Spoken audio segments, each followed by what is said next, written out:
Hi everyone, this is Miss Tang, and today we are going to be learning to make predictions.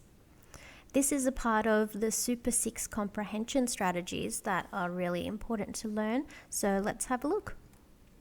Alright, so when we're predicting, we're learning to use the information that you could see from the graphics, the images, the text, and also your experiences to predict what you think is going to happen from what you've read or viewed or what you've heard. So the reason why we do this is because predicting helps us think ahead when we're reading and then anticipate what's going to happen next, or anticipate what information we're going to be given or the events that are going to happen next in the text.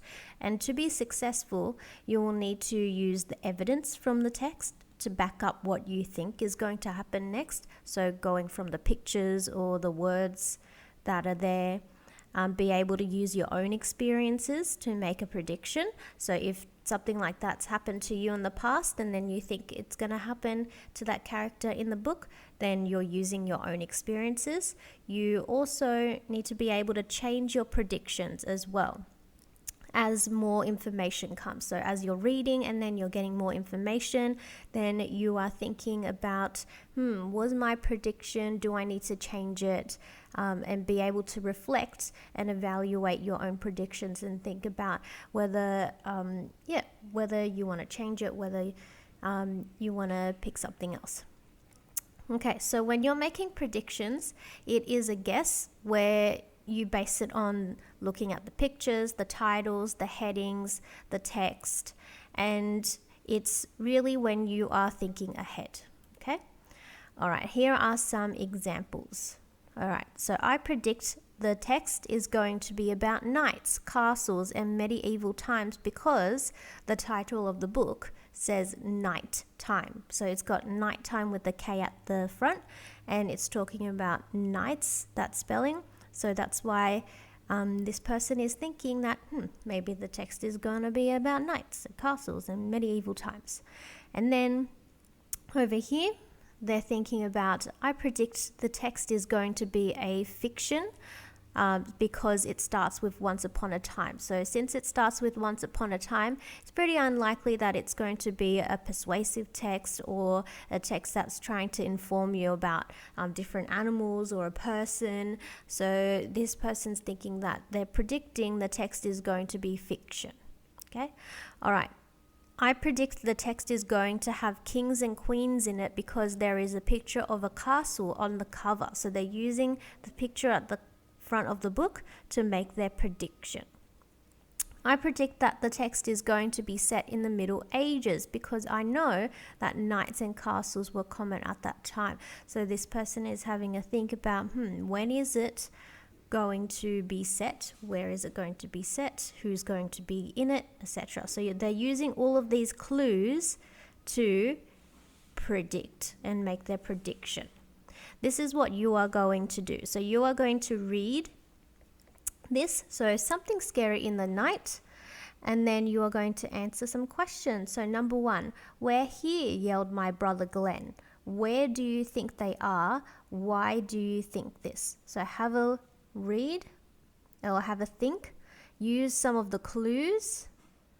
So the pictures, the titles. Have a think about what you think is going to happen. Okay, and then answer that question. Who might the main character be? So who do you think they are and why do you think this? Number 3, no more sharing with the most annoying, loud and disgusting brother. Why do you think the main character describes their brother in this way? So have a think and see if you can do a prediction. And what do you think the main character decides to do? Why do you think this? So have a read through and then make your predictions. And then you can choose to do your crazy creative challenge, which is draw a picture of your bedroom, write a list of things you would change in your bedroom. All right, if you feel like that's a bit too challenging, then this is a level 1 prediction that you can do. So you can make predictions with these pictures and predict what you think is going to happen next. So John was fast asleep, and then what do you think is going to happen after that? Jane went to swat the fly, and then you write down what you think is going to happen after that. If you feel like you would like a bit of a challenge with predicting, then go on to level 3. So level 3 is making prediction with a book. So pick a book that you are already reading, write in the book name, the author, and then make your prediction from the front cover. So from the front cover, I predict, and then you write down what you predict.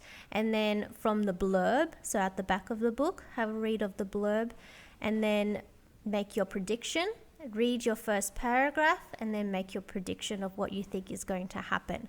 And then with the level 3 or the challenge, then this is what a good prediction will have. This is what a great, an amazing, and a fabulous prediction will have. So a good prediction will predict what will happen next using what's happening in the story. A great prediction will predict what's going to happen next, but you also back it up with examples of your own experience. An amazing prediction will give a very detailed prediction about what you think is going to happen next, and you also back it up with certain words that you're using, pictures from the text to support what you're trying to say, and you might also make some changes as you keep on reading as well. A fabulous prediction will have very detailed description of what you think is going to happen, and maybe some possible consequences of actions or the events that are going to happen, and also basing it from your own experience as well, and being able to change your prediction as it goes along, and being able to evaluate and reflect on why you made these changes as well. So here is what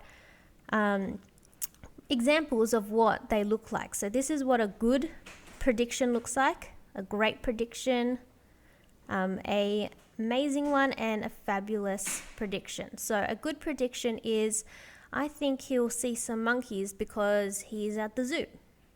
A great prediction is, I think after she got in trouble, she will run away because that's what I did when I got in trouble. So using your experience. Over here, I think the wolf will, and then you explain what you think your prediction is using your experience as well.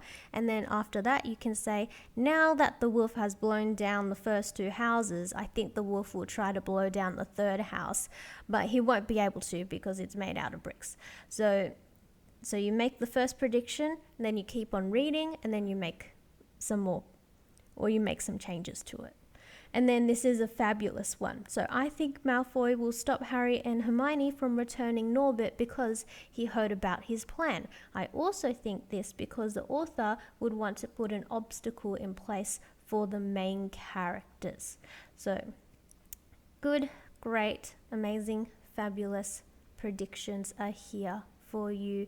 Examples are here for you to have a look at as well. All right, good luck and have a go.